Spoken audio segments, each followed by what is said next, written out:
Good morning and welcome to Norcal APEX Accelerator's webinar.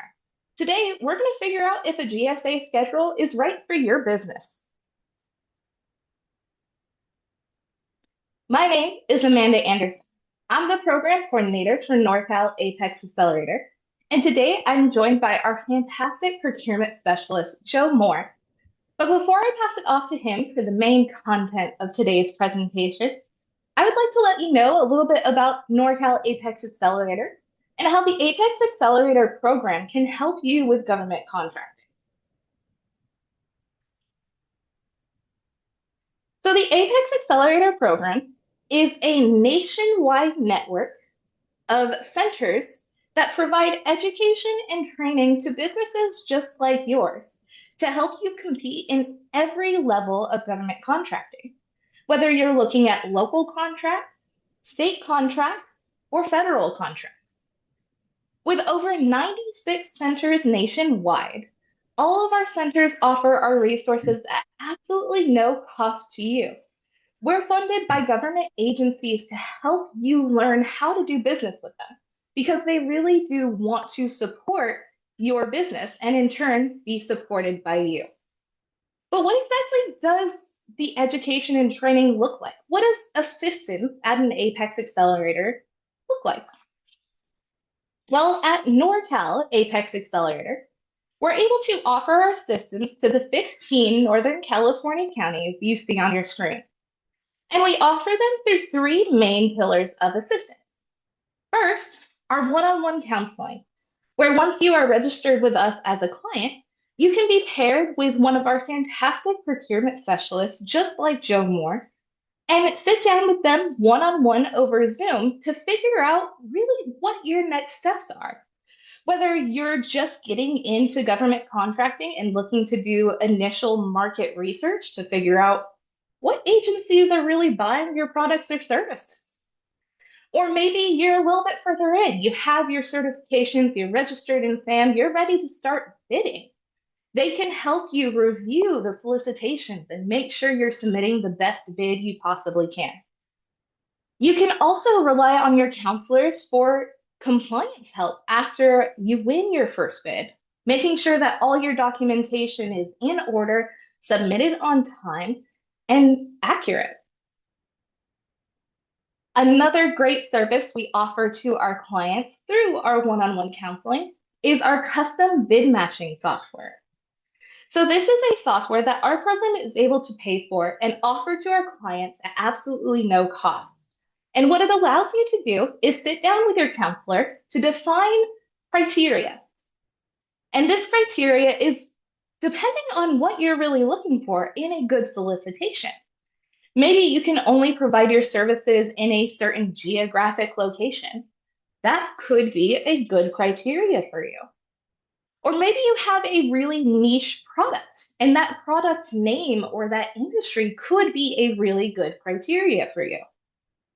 Your procurement specialist will be able to help you really fine tune the criteria, and we enter that into this software that scrapes local, state, and federal procurement sites for relevant solicitations based on that criteria you set. And it emails those solicitations directly to you. Getting opportunities directly into your inbox can be a huge help. So we are so happy that we're able to offer this service to our clients. And finally, our third pillar of assistance is one you're taking advantage of right now.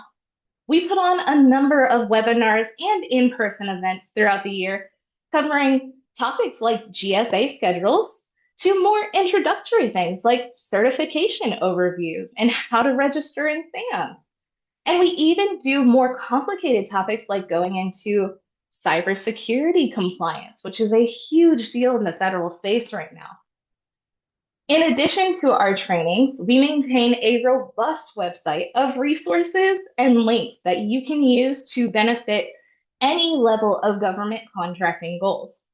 Whether you're looking to connect with local agencies and supply to them, or you're looking to do business with a state and want to get certified with them, or even if you're looking to get on a GSA schedule, we have a ton of resources on our website that can support you. And the best part, They're available to you regardless of if you're in our service area.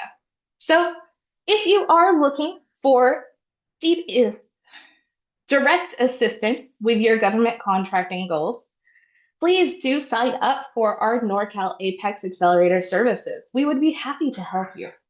And remember, even if you're not within our 15 county service area, there are 96 centers across the US that are funded to help you and your business succeed in government contracting. So please do connect with them. And even if you are outside of our service area, please do check out our website and our resources, including the recordings of past events. They are there for you to explore and engage with and ultimately help you really find your success. So with that, I'm going to mention just a brief training disclosure. So the information provided herein is accurate to the best of the presenter's ability at the time of this presentation. Some or all of the provisions mentioned herein could or may be changed by the current administration with or without prior notice. And with that out of the way, I'm delighted to pass this presentation over to Joe Moore. Looks like you're muted, Joe. Sorry about that. Good morning, everyone. Welcome to the training on GSA schedules. I hope everything's going well for each of you today, and you're ready. You can settle down with your cup of coffee or whatever, and you're ready to take some notes. So, the agenda is going to be: what is a GSA schedule and why does it matter? Requirements to obtain a GSA schedule. How to prepare your proposal submission to GSA, and what happens after the award of the GSA schedule.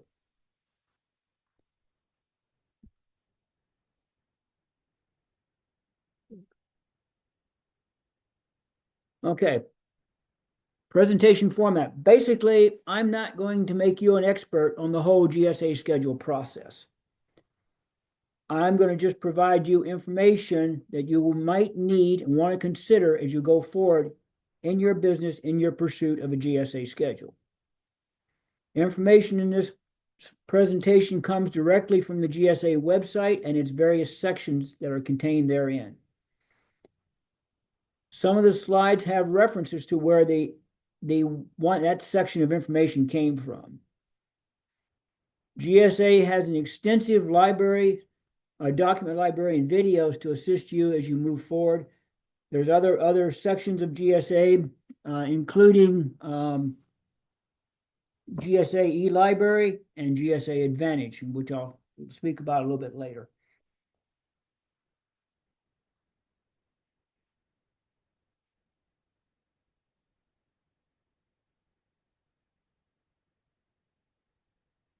What is GSA? GSA is an acronym. Contracts talks about a lot of acronyms. GSA is the General Services Administration, is a federal agency responsible for 3 lines of business. Business line 1 is the Federal Acquisition Service, the FAS. This is the home to the GSA Schedule program. The FAS uses the collective buying power of the federal government to help agencies acquire goods and services to support their mission.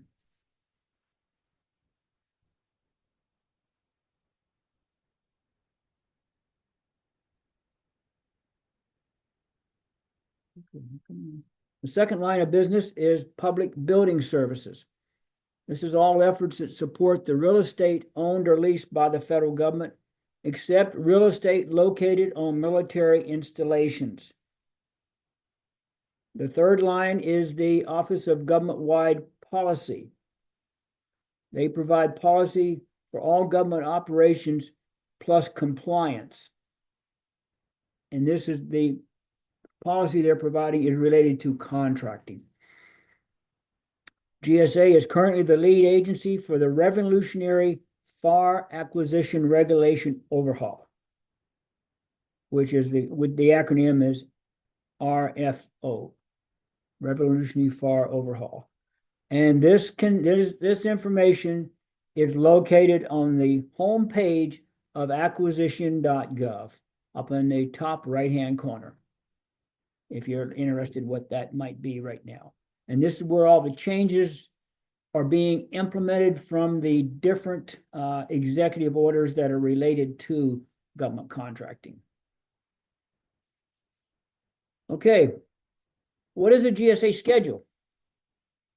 GSA schedule is a contract document awarded to a vendor for specific line or lines of goods and services that they provide.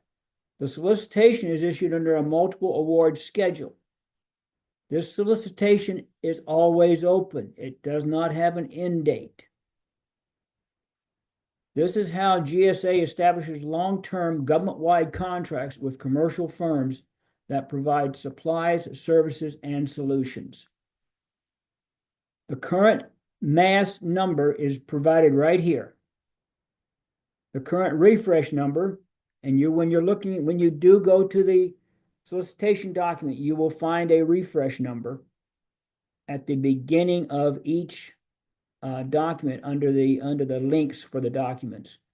Current refresh is 30 November 2025. That means that they've changed something 30 times since they issued the solicitation document in 2020.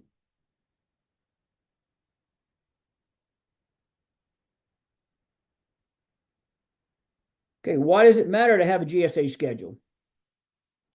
Well, the FAST, Federal Acquisition Services, spent in FY23 from their information, spent $120 billion on GSA schedules. They didn't spend it. The agencies that buying the goods and services spent that money. Number of products or services offered by GSA is more than 31 million products and services. Total firms holding GSA schedule holders for FY23 was 13,356.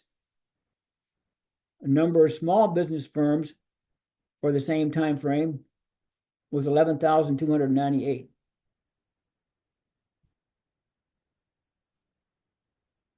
The current administration is wanting to increase the number of firms holding GSA schedules to streamline the overall procurement process. How does a GSA schedule help streamline the process? It's because all the terms and conditions are pre-negotiated in that schedule contract. All the labor rates and all the labor category descriptions are all pre-negotiated as part of the award process to get your schedule.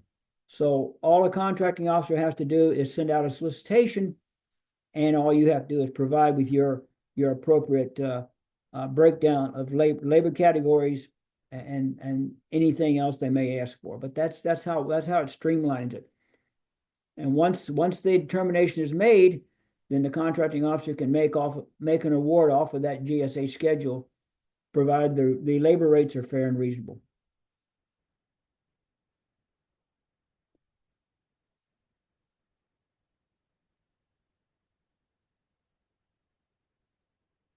How do you obtain a GSA schedule? Basic requirements. Does the government use the type of supplies or services that you want to offer? Have you been in business for at least 2 years, and do you have 2 years of financial statements to support this? Does your firm have a history of successful past performance? Does your firm have resources to market your supplies and services after the government contract is awarded to you? And does the firm have integrity and business ethics and able to submit a fair and reasonable pricing document? This all comes from Pathway to Success on page 23.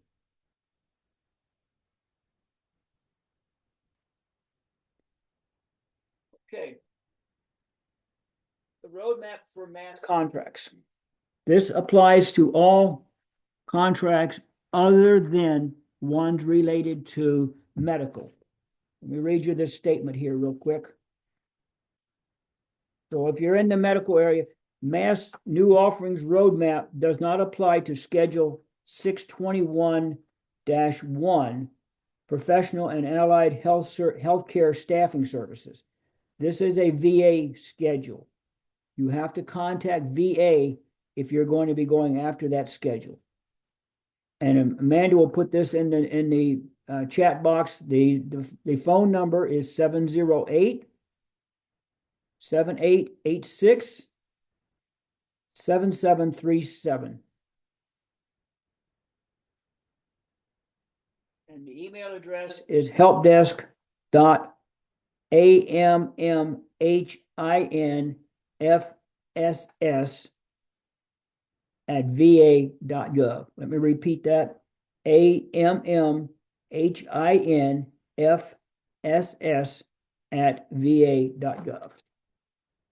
So this roadmap that we're going to talk about here applies to everything else other than Schedule 621. First of all, you as a company have to decide if the mass contract is in your best interest. When you as you go through this process, you'll get some information about, do you want to do this? Do you have the capability to do this? Is that going to give you your best reward for your time and effort? You have to have an active SAM registration. You have to be registered in the Federal Acquisition Service. You have registered with the Federal Acquisition Services, which is GSA business line. You have to have an ID required by them for e-offer. Everything is submitted electronically to GSA. You have to have a DocuSign document. And this registration must remain active throughout the duration of the entire schedule contract. So that would be, it's active during your proposal, from the time you start your application process until your GSA schedule ends. It has to stay active. You've got to complete the Pathway to Success and Readiness Assessment training. Okay, Pathway to Success is estimated to take anywhere between 2 and 4 hours. Ready assessment training is 1 to 2 hours. And they are both required for your application to go in.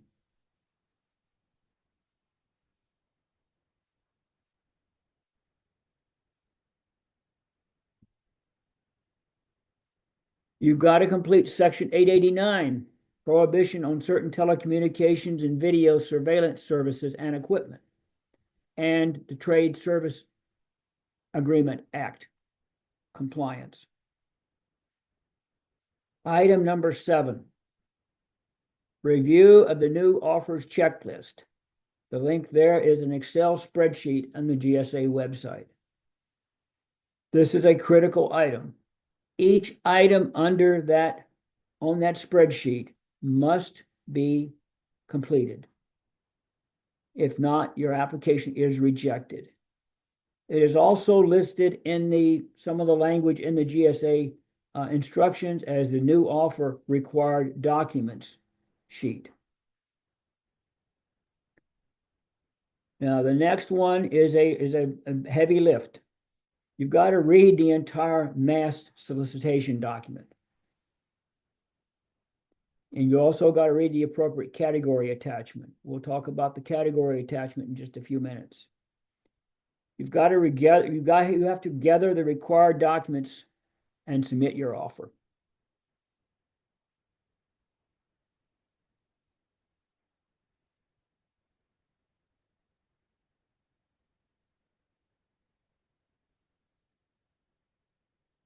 Okay, the solicitation categories is listed below. The solicitation is the basic document plus the one for any of the 11 categories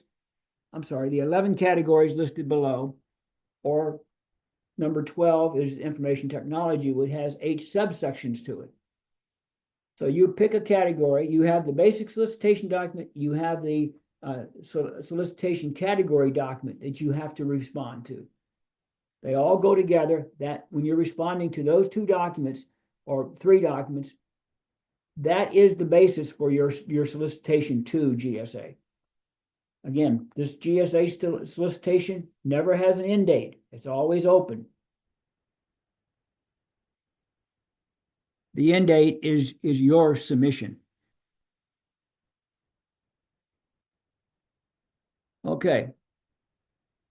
The GSA schedule application is complex and very detailed. Attention to detail is critical here. The documentation can normally be completed by the firm, but it normally requires a dedicated resource to make that submission, someone that's working with it from start to finish. Of note, if a new refresh is issued, you have a limited amount of time to complete your submission under the prior refresh number. Once that time frame expires, your submission must be under the new refresh number. And refreshes are not issued with notice. They just actually pop up on SAM. There are firms out there that will help you prepare your submission package, but you as a company desiring to receive a schedule must provide the supporting data to that preparation firm for them to submit your package. There is a fee charged for this service, and it can be a large fee and is not reimbursable by the government.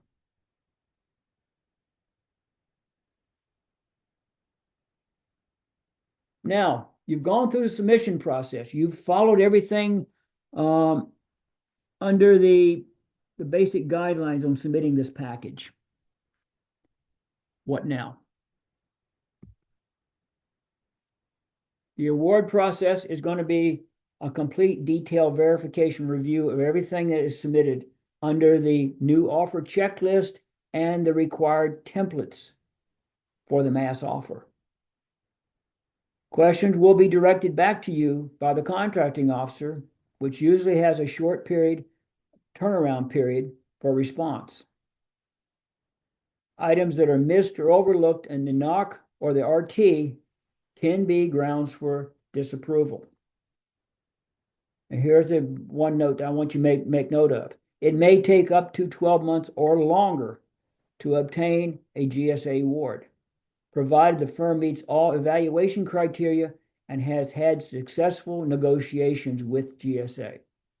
Those negotiations with GSA is going to be about your price rates based off the price detail you're going to submit on the new offer checklist. And there may be some other terms and conditions that the contracting officer would have negotiations with.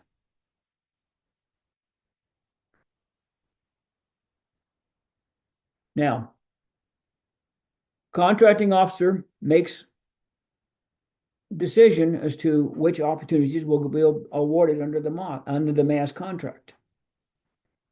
Solicitations coming out from the government to GSA schedule holders only go to GSA schedule holders for that specific scheduled item number that's listed in the documentation. They are not posted on SAM.gov opportunities. You've got to market yourself to the firms, any firm or agency that you want to use your schedule, because there is no direct marketing assistance provided by GSA. It's your responsibility, once you have that schedule, to market your services to whoever you want to try to do business with.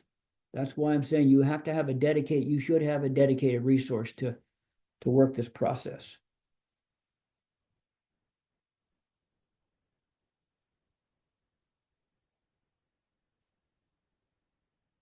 Minimum sales requirements. Okay, sales here is defined as a GSA schedule order under a specific special item number. And that they just use that. That means if you have a GSA contract awarded to you for $1 million, that's the specific item number. That's in GSA system, that's classified as a sale. Okay, consideration for sales have now been standardized at 60 months. They used to be separate timeframes for where you were in your contract. Initial award of the GSA schedule, you have $100,000 for the first 60 months of the contract. After that, for each option period, which is 60 months long, you have a minimum sale of $125,000 under that special item number. Schedule holders' ability to make sale goals will be considered prior to the exercise of any option period. If you don't make the sales for your current period and it comes up for a renewal for a new option, the government may not exercise that option in a favorable manner.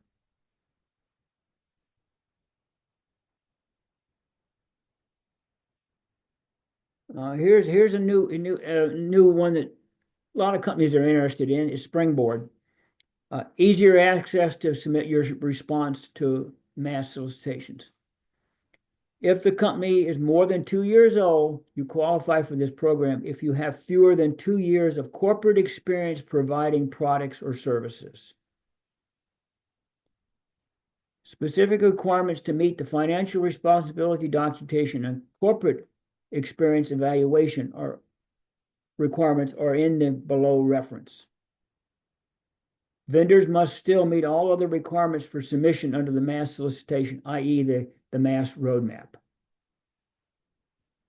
Upon contract award, all terms and conditions apply, including meeting the minimum sales requirements as previously indicated. The reference link there is GSA Springboard, Startup Springboard.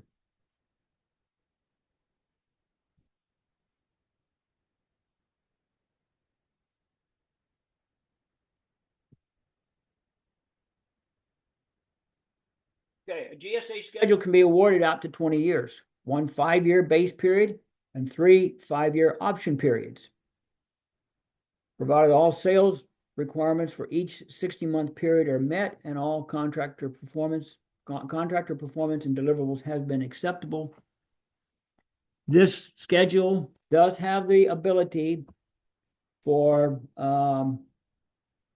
economic price adjustments to be made during the term of the contract. And it also allows you as a schedule holder to offer price reductions that can be applied at an order level. So in other words, if you want to reduce your price for a specific labor category by $5 off the published rate, you can do that for a specific order. Now, I want to tell you a little story here about why GSA schedules are important. I didn't see in the opening comments here any information about where I'm coming from as a prior contracting officer. But I was trained in the Navy as a contracting officer. I was part of the Navy Acquisition Corps.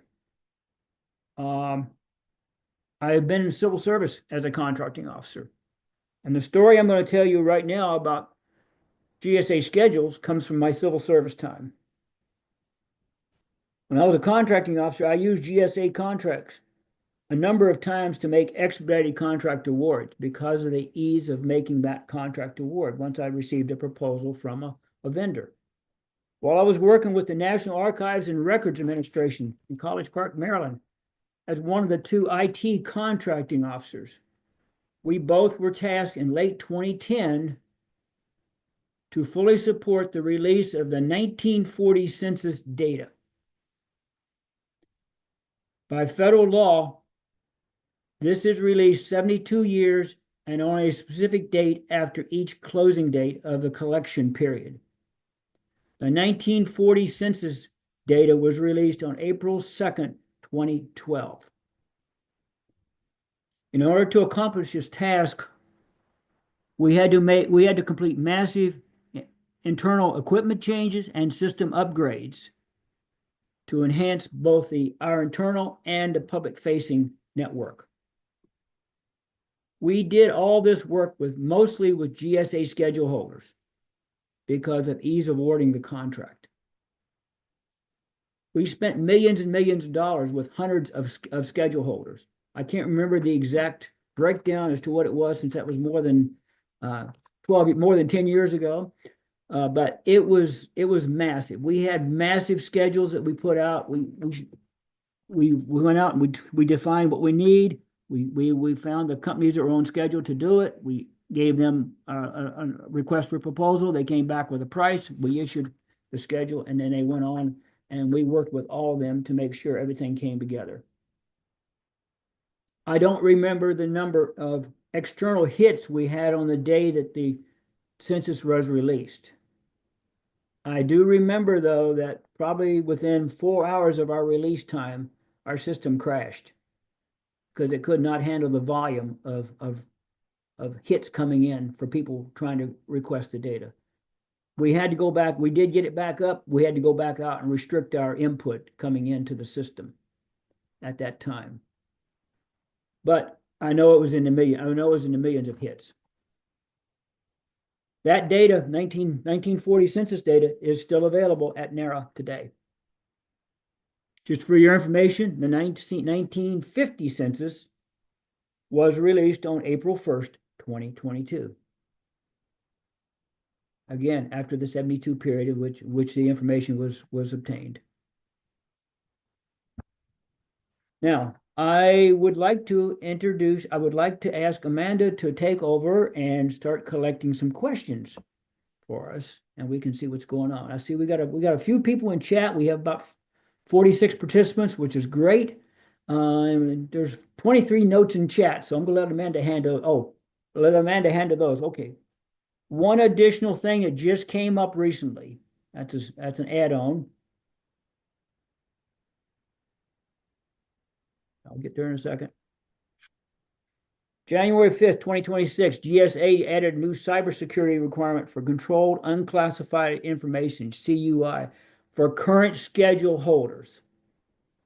But the section in quotes is in their notice, but it may be included in evaluation of your GSA schedule application.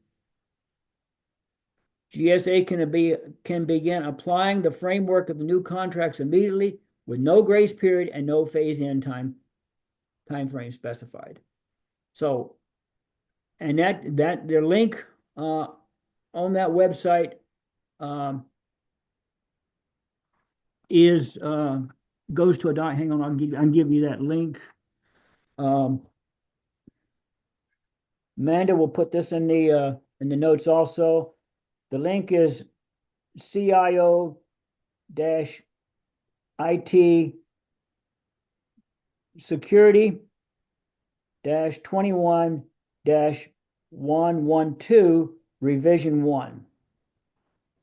That link is a 46-page document for cybersecurity compliance for GSA schedule holders. So if you're out there and you hold a schedule, then I recommend you take a look at that link real quick and see what's going on so you don't get caught. And this was published after normal working hours, of course. And it was not highly publicized that it was being published. My observation. Amanda, the show is yours. Fantastic. Thank you so much, Joe. And I did drop as many links as I could. I was pulling them from the internet, so please do give some grace. But you will be receiving this full slide deck with all of the reference links active and clickable within 1 week of today's presentation. So you will have all of these details and all of this information for you to explore within 1 week of today. Before we go into questions, I just want to say, if you are looking to get on a GSA schedule, if you have determined that that is the next big move for your business, please reach out to your local APEX Accelerator. If you're in our 15 county service area, we would love to work with you and help you really succeed on that GSA schedule. But remember, we are a nationwide network, so whether or not you are in Northern California, there is resources and assistance for you to really be able to do this. Before we go into questions, I do want to let you know about a couple other upcoming events you may be interested in. So on February 19th, you can join us at 2 p.m. over Zoom to learn about teaming versus partnerships. knowing the risks and rewards of both. We're going to be covering quite a few different teaming and partnership agreements that you may be looking at and go over some stories that our counselors have really experienced as their clients have worked through these agreements. And maybe you're looking to branch into state contracting to diversify that revenue stream that you have. We have an in person event in Arcata, California, coming up on February 27th, titled How to Do Business with the State of California. We're going to have quite a few state agency representatives joining us, including California DGS, CAL FIRE, Caltrans, and quite a few more. So that is going to be a great networking event with some introductory training so that by the time the event is done, you'll have not only the foundational knowledge to really move forward in state contracting, but you'll have the connections to do so as well. But if you are really focusing on the federal contracting stage, we also have planned for March 4th a Department of War contracting readiness event covering the DoW Mentor Protege Program, FOCI considerations, as well as industrial base analysis and sustainment considerations that are very important for defense contracting. And that is going to be a virtual event. So if any of those are of interest to you, I do hope you'll join us. And with that, let's get into questions. We do have quite a few. And I think a good one to start is a clarifying question. Rebecca was wondering if you can have a mass contract without having a GSA schedule. Can you clarify that for us, Joe? No, no. The only way you can get a the only way you can get a GSA schedule is with a mass contract awarded to you. Yeah, so they're different names for the same thing, right? That's my understanding of it. The mass is the multiple award schedule. This contract that's issued, the resulting contract that's issued by a GSA schedule is a contract document to you, but it's based off of your mass solicitation response. Perfect. And then this is a great point to note. We do have quite a bit of time for questions. So if you do have questions about the presentation, about GSA schedules, or even about how you can connect with the APEX Accelerator services, please do remember to enter that into the Q&A function of Zoom.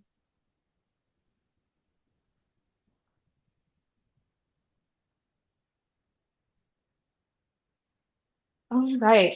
So someone had a question from the startup springboard slide. They were wondering what exactly corporate experience means in that context. 1 second. Let me get my section here.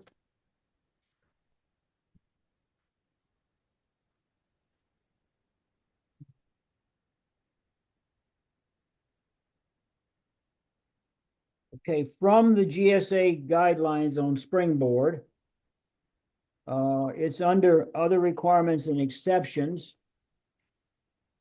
And it comes under the information demonstrates the ability of the company to manage and provide products and services described as such. Relevant corporate experience of key personnel, proposed and accepted key personnel with expended and expected to remain dedicated to the contract. The resumes of initially proposed key personnel will become the minimum requirements for the rest of the total contract time. Original proposal of key personnel changed. You have to submit a request to change to the contracting officer. It's basically showing you have the management experience of the key personnel that are being proposed. Fantastic. And yeah, that's super important, especially with the trust that it's really put in to get on these schedules.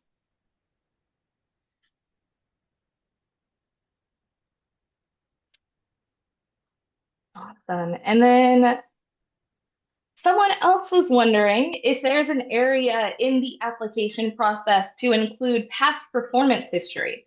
Or is that something that during the review of the application they would look up in SAM? Past performance history is going to be included in your readiness document that you submit. It's going to be part of the check. It's going to be part of the new offer checklist, which is that Excel spreadsheet in for the new offer package. Awesome. And another good question to branch off of that is all past performance, so local, state, and federal past performance taken into consideration, or are they really just looking for federal specific past performance?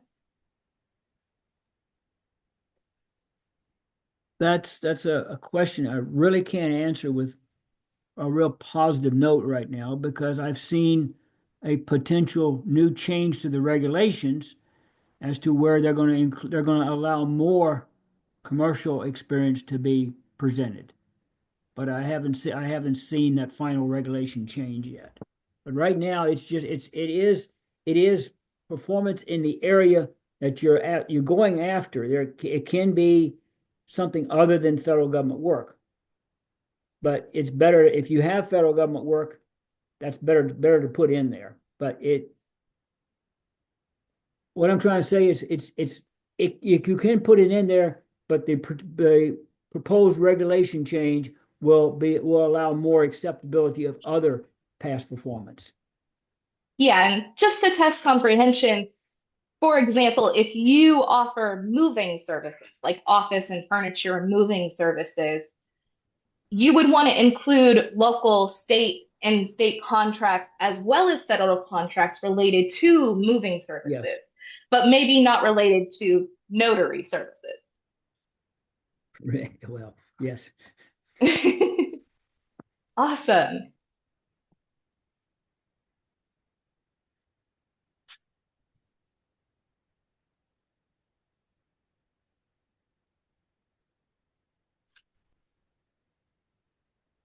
Okay, and this is a good clarifying question. We have a couple of questions about this.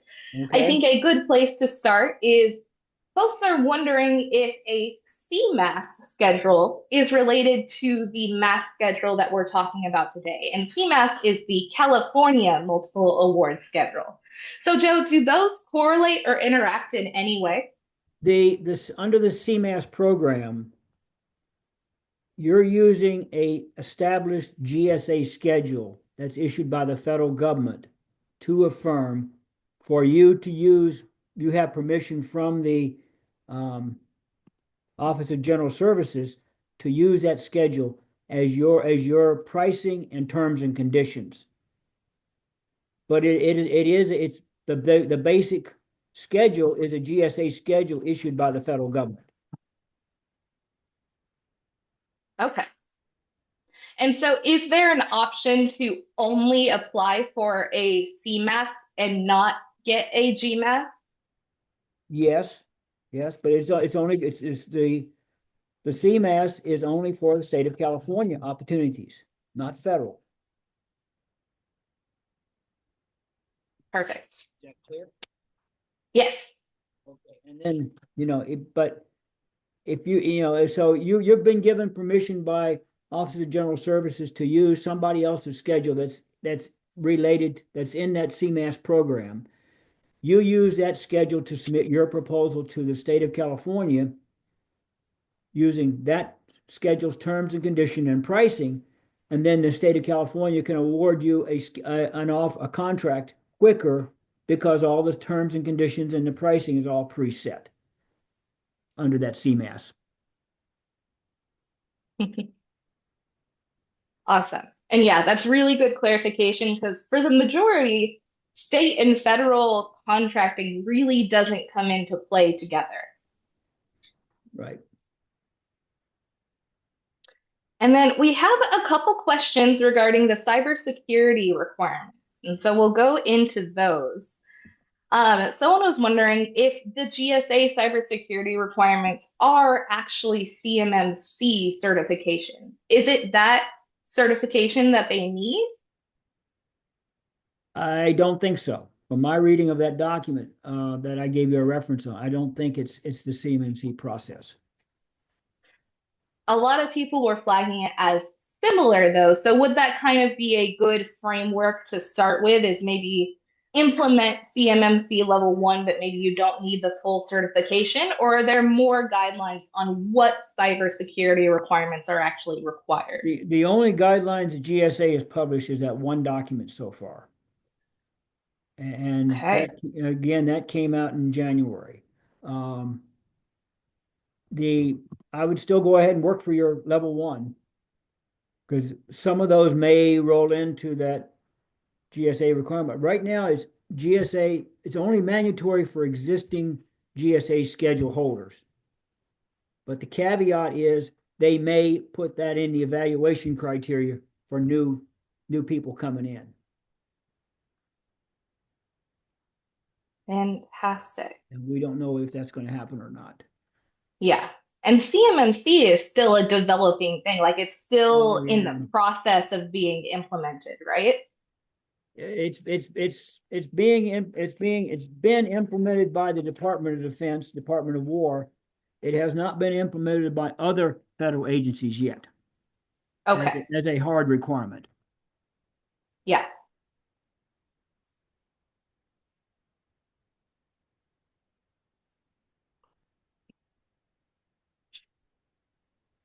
And then someone was wondering, are there micro contracts on GSA scheduled? Are there smaller contracts that they can get and perform on to really build a lot of past performance in the federal space? Um, no, the GSA schedule can be used to award any dollar value of contract to that vendor up to what their stated award level is by that vendor's terms and conditions that are negotiated with the GSA. So Yeah. it can be, it can be awarded for a a micro purchase, from GSA. They can award a micro purchase order to you. It's a contract. Yeah. It's past performance, but again, um, that depends on what you're selling to the government. But Exactly. And then that's a decision the contracting officer makes. absolutely. And they were also wondering, how would you recommend gaining past performance? Would you recommend starting with maybe smaller federal contracts, or would you recommend starting in like state contracting or even just local contracting to build that past performance? I would say all the above. Start with some local small purchases for a state local agency and get some past performance there, and then move up a little bit in state contracting. And some areas maybe state contracting may be the only areas you're going to approach for past performance. And then look for other opportunities within the state, within the federal. Look for smaller dollar value opportunities. Everything that's posted on SAM is non-GSA opportunities. So SAM has non-GSA opportunities posted, and anything that's is not anything that's available. If it's over $25,000, it's posted on SAM. If it's under $25,000, it's posted on the agency website for an opportunity. That's your micro purchases. Yeah, And then, then that anything, any work you do can be counted as past performance as long as it's in the same area of expertise.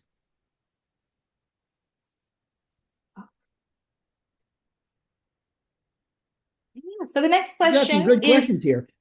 yeah, we have some really good questions, and we still have quite a few. I will note if it is a specific question related to your specific business, I am saving those for last because more often than not, that's kind of a conversation you have on our one-on-one counseling sessions with a procurement specialist, because that way they can really give you that pointed and direct advice for your specific situation and really help you determine if, given your questions, GSA schedule is really right for you. It's not quite something we go into in these public webinars, but if we do have time, I will try to get to that. Okay. And so someone was wondering, does a GSA schedule permit teaming agreements, partnerships, or subcontracting? And if so, is there a way that subcontractors can figure out who has a GSA schedule and reach out to them? Well, that last part of that question, the place you want to go is to GSA eLibrary. GSA eLibrary has a wealth of information. You can go in there, you can put in a vendor's name that may have a GSA schedule. It'll pull up their schedule. It'll tell you their labor categories they have on it. It tells you their labor rates. It also gives you the 21 or 24 items of their terms and conditions that you can look up um, for that company. That's GSA eLibrary. And then the GSA Advantage is another place for information. This is where the GSA has the global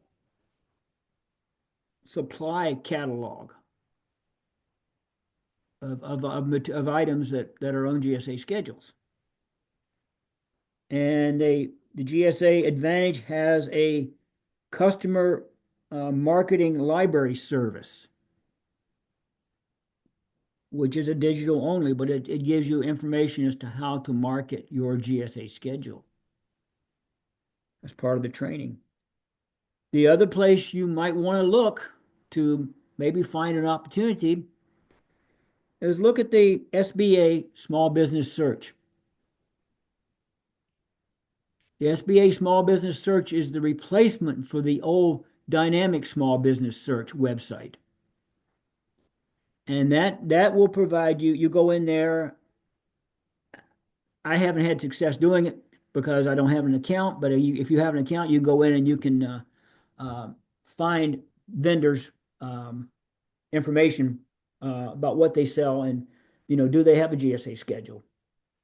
But good starting point for finding out if someone has a GSA schedule and do they want a team or do a partnership. You start there at GSA eLibrary, a wealth of information there. Fantastic. And that can be so good to connect with someone who has a GSA schedule, work as a subcontractor or a partnership, and build your past performance that way, right, Joe? Yes, and most of the references that I listed in the document of this presentation, I started out from GSA library and got to them. Yes. And all three of those website links are in the chat if you want to go ahead and explore them. You're going to want to pull them before we end it here. But yeah, those are great links and great options too, especially for building federal past performance as a subcontractor. And another really good question with the changes going on to GSA Schedule and other places in the federal procurement space, do you know of any good way that our audience members can really keep up with these changes? Are there any good newsletters, websites, social media pages they could kind of follow and keep an eye out for these changes? Well, what I've seen is there's a couple boutique law firms that specialize in law firms and accounting firms that specialize in government contracting only. Those may be good opportunities. Some of them require a fee. Some of them are just you can log in and just register to receive their information. But that's where I get most of my information from, because they're looking at this, they're seeing this stuff when it comes out, and they're putting out the notices when it comes out as to what's going on. One of them that I highly recommend for legal, it's not legal advice now. It's just a newsletter or something like that. And if you want to engage them, you have to pay a fee. But for the basic information, the one firm I would send to you for references on changes is Palazza Mazza. Pilliero, capital Mazza. And their email address is info@palazzamazza.com. They are a wonderful firm. They're out of Northern Virginia, but they have a couple of offices across different states in the United States. They specialize in government contracting. They put out a real good newsletter once or twice a week, and then whenever something special comes out, they put it out.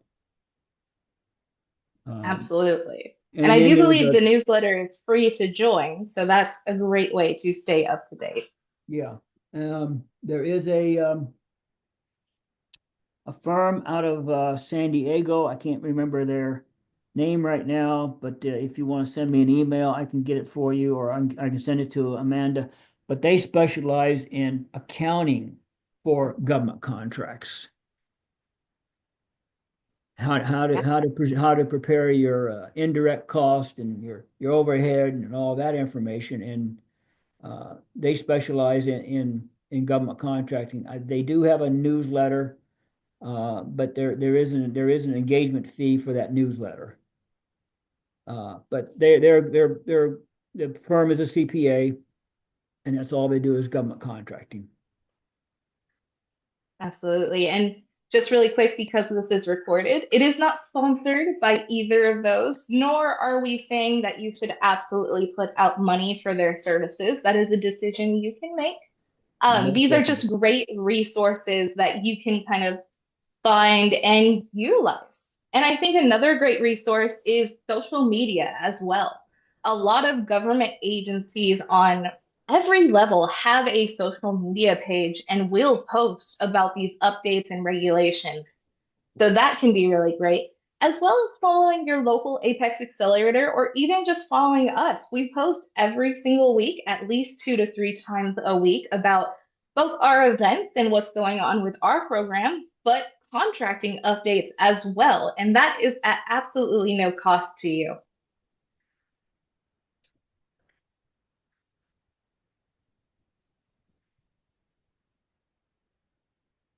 I see an email saying they want to know what my email address is. It's Joe at Apex, APEX, NorCal, NORCAL.org. Fantastic. And I will note, if you are looking to work with one of our procurement specialists or looking to connect with them, we do have to have a file application on file. So Yes. please do apply for our services through our website. And you can note in your application that you would like to work with Joe specifically. And with that, we are just at the top of the hour, and that is all we have for the presentation. I do know we did not get to those company-specific questions, but please do feel free to apply for our services, connect with your local Apex Accelerator, and they can sit down and really help you figure out those specific details. Thank you all for your time and attention. Good luck in your quest for a GSA schedule. Absolutely. And as you exit the webinar, you will be redirected to our feedback survey. We really value your feedback specifically on these trainings because we craft and develop these trainings to benefit you and your business. So if we could be doing better by presenting it a different way, by covering different topics, or maybe you want to see a very specific topic in our upcoming lineup, this feedback survey is where you can let us know. And on the flip side, if you think this was great content, you got what you needed out of it, and you have the resources, we would also love to know that we're doing a good job in helping your business. And this is the place to let us know that as well.